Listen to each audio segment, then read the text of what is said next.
Good day, everybody, and welcome to another edition of the Military and Foreign Affairs Network. I am your host, the voice of reason. Today we are continuing our ongoing coverage of the Russia-Ukrainian war.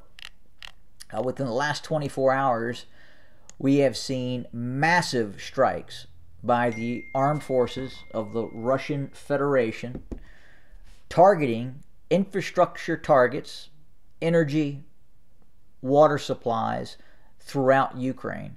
Specifically, what we're hearing right now is approximately 80% of Kiev is without water or power.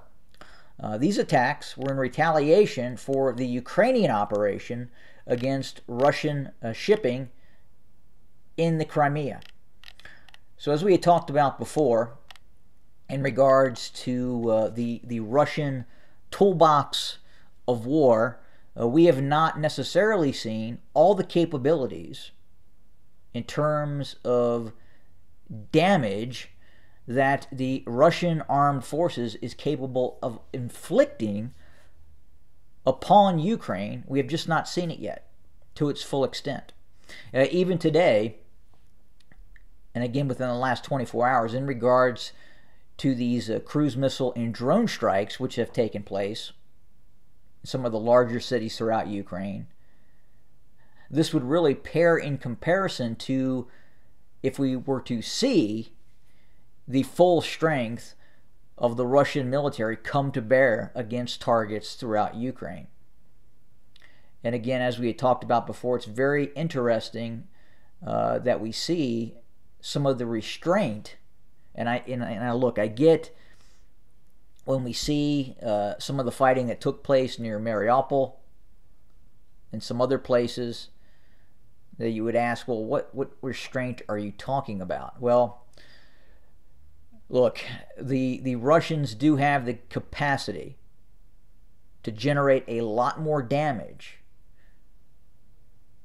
than what we're currently seeing. And I think the Ukrainians are getting a sample of what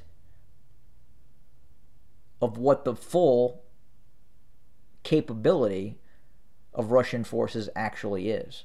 And we're seeing that right now manifest itself in the turning off of the power and water in Kiev. Again, because of the strikes against what are valid military targets near Sevastopol that the Ukrainian military undertook recently.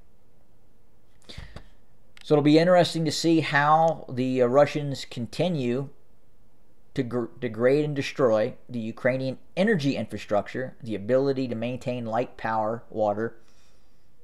And we'll have to see how the Ukrainian population, the ordinary citizens of Ukraine, hold up to these types of attacks.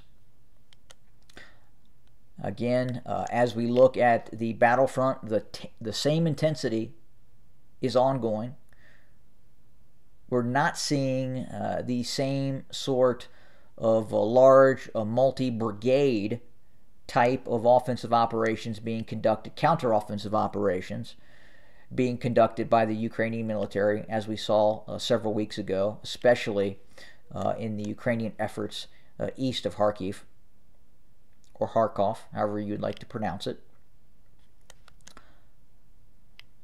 We continue to see Russian forces pushing towards Bakhmut, while at the same time the Ukrainian forces are tenaciously resisting Russian efforts to seize control of this town.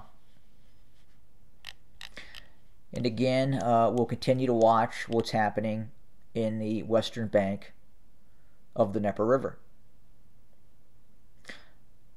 Has the Ukrainian offensive been stifled? It has. The Ukrainian offensive operation, which started several weeks ago, was designed to move down the western bank of the Dnieper River, seize control of Novokhovka, eliminate the Russian ability to move forces into this area of Kherson, and then eventually seek Russian capitulation on the western bank of the Dnieper River. It hasn't happened yet. Russian forces are still there. They have reinforced their defensive capabilities in this area, and they don't look like they're moving anytime soon. So that's kind of where we sit for today. We will continue to monitor, report, and bring you more content for your consumption. Thank you for joining us today. More to come. And as always, have a good day.